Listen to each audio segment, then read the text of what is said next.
Ration की गाड़ी में बैठकर मुरा और मंत्री शंभुनाथ पाटलिपुत्र से बाहर आ चुके थे। मुरा जब मंत्री शंभुनाथ के साथ अपने रिश्तेदारों के घर पहुंची तो उसने देखा उनका घर जला हुआ है। वहां जली हुई लकड़ियां, कुछ जले हुए बर्तन और कपड़ों के ढेर के अलावा कुछ भी नहीं था। ये सब देखकर मुरा स्तब्ध रह गई। उसकी आंखों में आंसू आ गए। उसे लगा जैसे अब चंद्रगुप्त उससे हमेशा हमेशा के लिए दूर हो गया है। उसने करुण आंखों से शंभुनाथ की ओर देखा और कहा, मंत्री जी, ये सब क्या है? कैसे हुआ?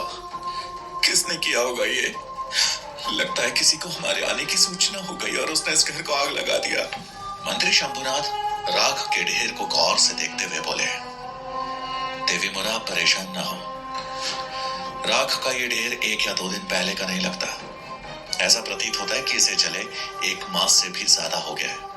मुरा हैरान होकर बोली, 1 मास? ऐसा नहीं हो सकता। हमें आसपास पूछने पर ही सही जानकारी मिल सकती है। मंत्री शंभुनाथ पास की एक झोपड़ी में गए। अंदर से एक वृद्ध औरत बाहर आई। मंत्री शंभुनाथ ने जले हुए घर की तरफ इशारा करके कहा, माता, ये झोपड़ी। उन्होंने शंभुनाथ की पूरी बात भी नहीं सुनी और उनके चेहरे पर घर का द्वार बंद कर दिया। शंभुनाथ हैरान होकर बोले, माता, क्या हुआ? अंदर से किसी भी प्रकार की आवाज नहीं आई। शंभुनाथ अगले घर पर गए। अंदर से एक जवान आदमी बाहर आया। जब शंभुनाथ ने उससे भी यही प्रश्न किया तो उसने भी उनके चेहरे पर द्वार बंद कर दिया। वो एक के बाद एक करके 4-5 घरों पर पूछताछ करने गए, लेकिन सभी ने उनके मुंह पर ही दरवाजा बंद कर दिया। शंभुनाथ हैरान होकर बोले, अजीब बात है, कोई बात करने को तैयार ही नहीं है। ऐसा क्या अपराध कर दिया था उन लोगों ने? वो एक झोपड़ी के सामने से गुजरे जहां एक वृद्ध आदमी चारपाई पर लेटा था। उसने शंभुनाथ की तरफ देखते हुए धीरे से कहा, यहां चोरों की कोई मदद नहीं करता मालिक। शंभुनाथ और मुरा उनकी आवाज सुनकर रुक गए।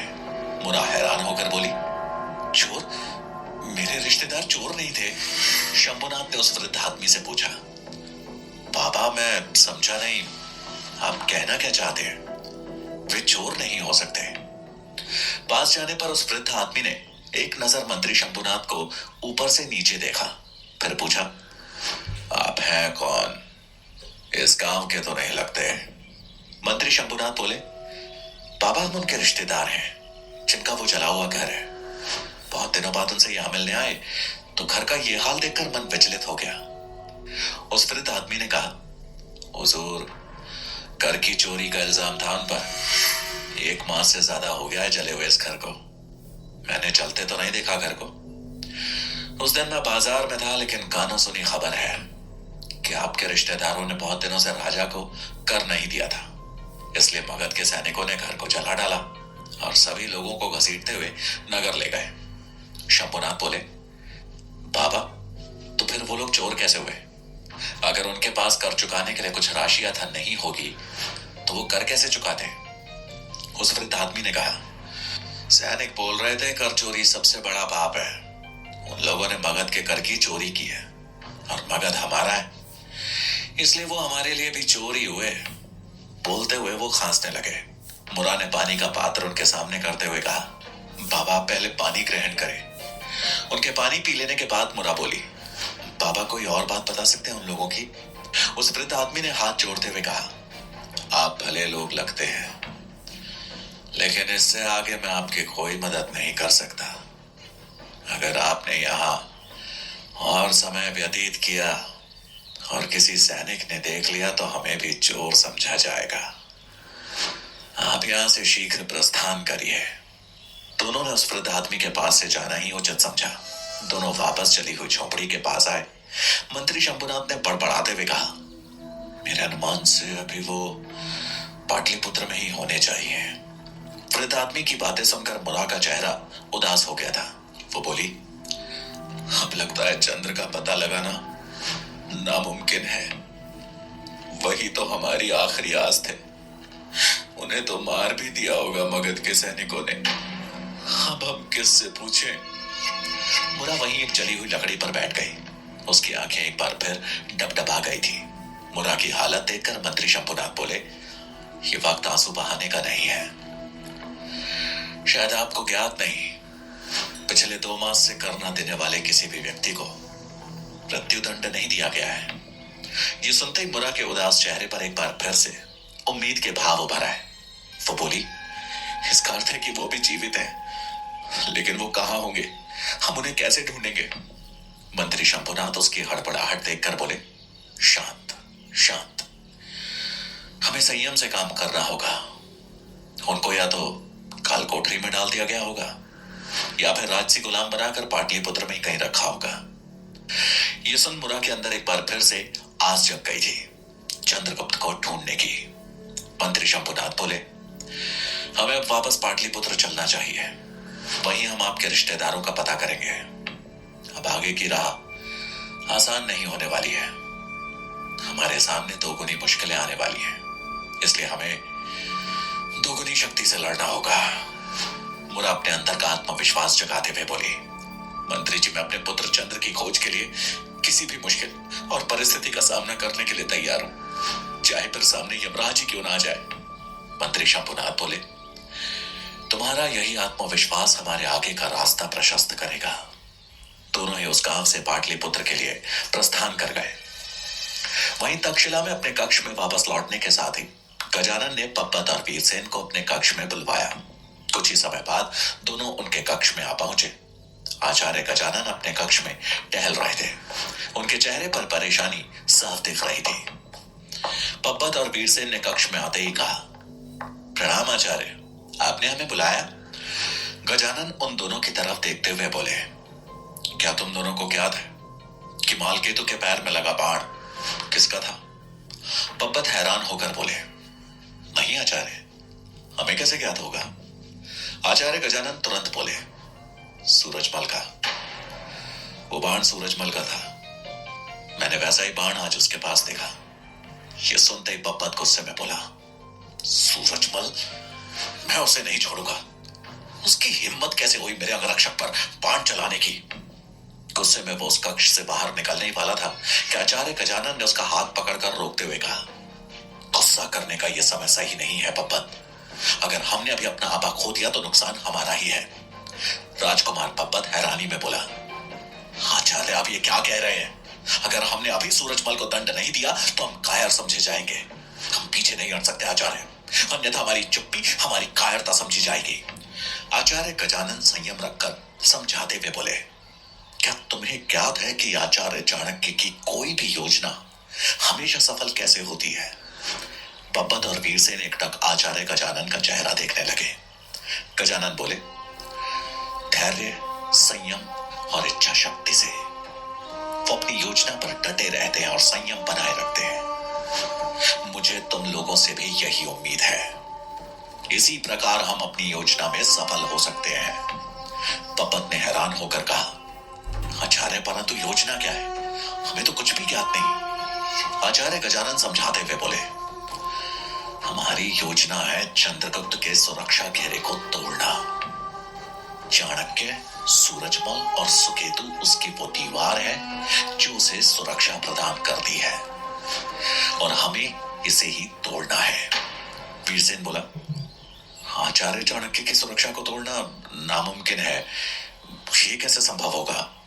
आचार्य गजानन बोले, आओ दिखाता हूं। वो दोनों को एक लकड़ी से बनी मेज के पास ले आए। वहां मिट्टी के 4 खिलौने रखे थे, राजा, गुरु, मंत्री और सिपाही। उन्होंने केंद्र में राजा वाले खिलौने को रखते हुए कहा, यह है चंद्रगुप्त। फिर उन्होंने उसके आगे गुरु वाला खिलौना, उसके आगे मंत्री वाला खिलौना और सबसे आगे सिपाही वाला खिलौना रखा।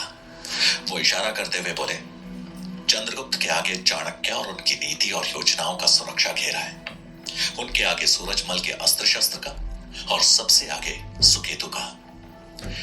फिर वो मुस्कुराए और बोले, क्या तुम्हें ज्ञात है, महाभारत में जब अभिमन्यु चक्रव्यूह तोड़ रहा था तो वो उस जगह वार करता था जहां शत्रु की संख्या सबसे कम होती थी, यानी कि बल सबसे कम होता था, और वो आसानी से उसे भेद कर अगले चरण में प्रवेश कर जाता था।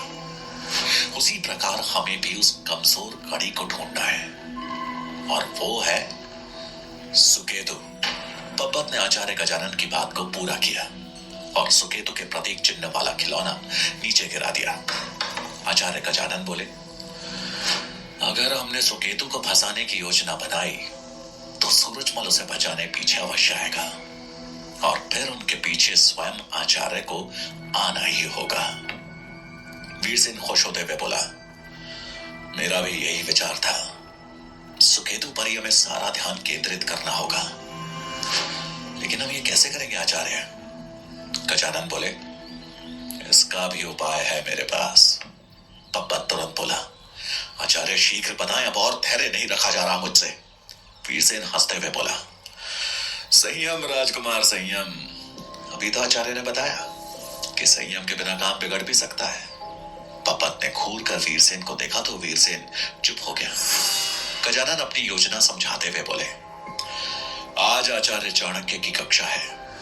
प्रतिदिन की भांति आज भी तुम सभी कक्षा में उपस्थित रहना और यह सुनिश्चित करना कि चंद्रगुप्त और चाणक्य दोनों ही कक्षा में मौजूद हो। उन्हें समय पूर्व कक्षा से जाने मत देना, चाहे कोई अति महत्वपूर्ण सूचना ही क्यों ना आई हो। पब्बत और वीरसेन एक साथ बोले, ठीक है आचार्य, ऐसा ही होगा, लेकिन उसके बाद का क्या?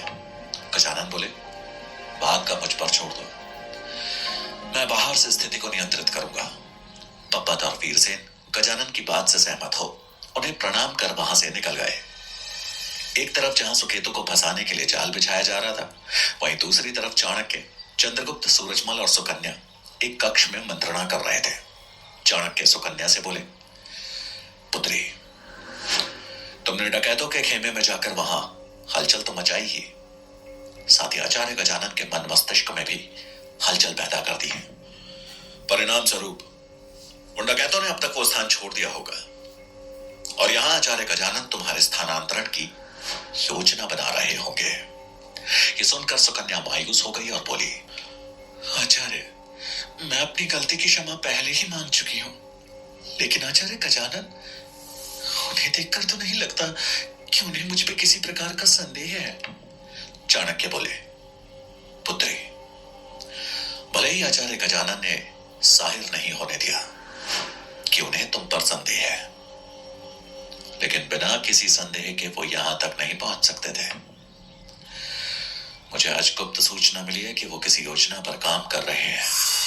चंद्रगुप्त हैरान होकर बोला, आचार्य, क्या उन्हें ज्ञात हो चुका है कि सुकन्या एक कन्या है?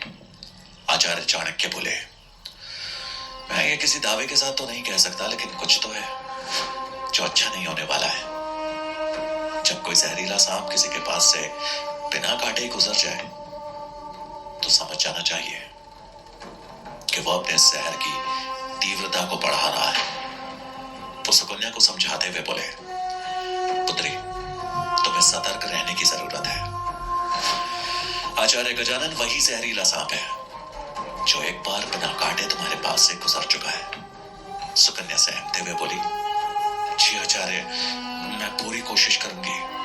चाणक्य बोले, तुम्हें आचार्य गजानन के शक के घेरे से बाहर लाने और तुम्हारे तक्षशिला में बने रहने के लिए मेरे पास एक योजना है, लेकिन ध्यान रहे कि इस योजना में ना ही मैं और ना ही चंद्रगुप्त तुम्हारा साथ देंगे। तुम्हें खुद ही इस योजना पर अमल करना होगा। ये सुनकर चंद्रगुप्त चिंतित हो उठा। वो बोला, आचार्य, सुकन्या अकेले कैसे कर पाएगी? सुकन्या भी उदास होती हुई बोली, हाँ आचार्य, मैं अकेले कैसे योजना को पूरा कर पाऊंगी?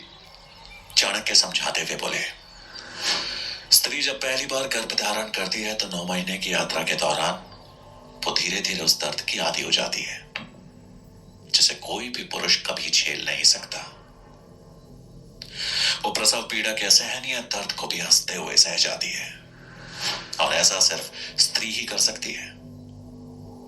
तुम भी एक स्त्री हो, इसलिए खुद को कभी कमजोर मत समझना।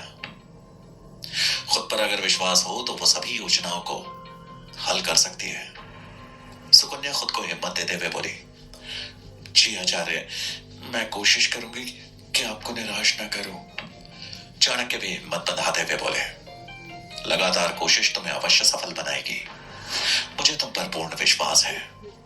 चाणक्य की बात सुन सुकन्या अपने चेहरे पर आत्मविश्वास लिए बोली, आचार्य, मैं आपकी उम्मीदों पर खरा उतरने की पूरी कोशिश करूंगी, लेकिन क्या आप मुझे बता सकते हैं कि आपकी योजना क्या है?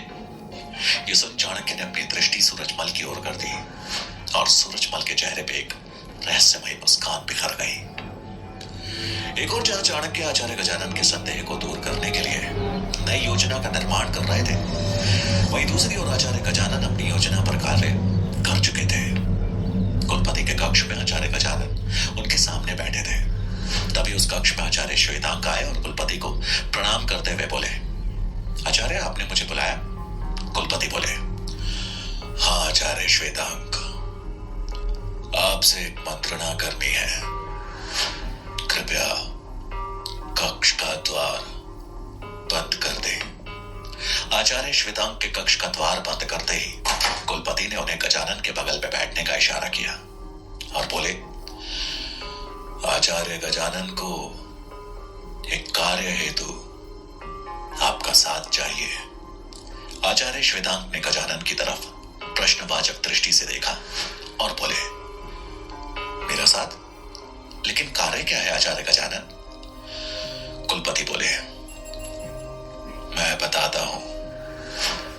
आचार्य गजानन को संदेह है कि यहां के गुरुकुल में रहने वाला एक सेवक गुप्तचर है। वो आगे बोलते उससे पहले ही आचार्य श्वेतांक बोल पड़े, आचार्य गजानन, यह असंभव है। यहां के सभी सेवकों की पूर्ण जांच हुई है और उसके बाद ही उन्हें रहने दिया गया है। आचार्य के पास अपनी बात का कोई प्रमाण है? कुलपति विनम्रता पूर्वक बोले, आचार्य श्वेतांक, मेरी पूरी बात सुन ले। अभी प्रमाण नहीं है, लेकिन आचार्य गजानन को उम्मीद है कि शीघ्र ही प्रमाण भी सामने होगा और उस सेवक की पहचान भी। वो बिना प्रमाण के अभी कुछ भी बताना नहीं चाहते। आचार्य श्वेतांक ने एक पल के लिए सोचा और फिर बोले, मैं इसमें आचार्य गजानन की मदद कैसे कर सकता हूं? कुलपति ने कहा, आज वो सेवक के विरुद्ध प्रमाण इकट्ठा करने ही जा रहे हैं। वो चाहते हैं कि प्रमाण इकट्ठा करने की प्रक्रिया पूरी तरह से निष्पक्ष हो। इसलिए वो आपको अपने साथ ले जाना चाहते हैं ताकि कोई भी इस प्रक्रिया पर संदेह ना करे। आचार्य श्वेतांक बोले, अगर मेरी निष्पक्षता पर कुलपति महोदय को विश्वास है तो मैं भी तैयार हूं। लेकिन क्या मैं जान सकता हूं कि वो सेवक कौन है? आचार्य श्वेतांक के प्रश्न को सुनकर कुलपति ने आचार्य गजानन की ओर देखा, जिनके चेहरे पर चिंता की लकीरें उभर आई थी।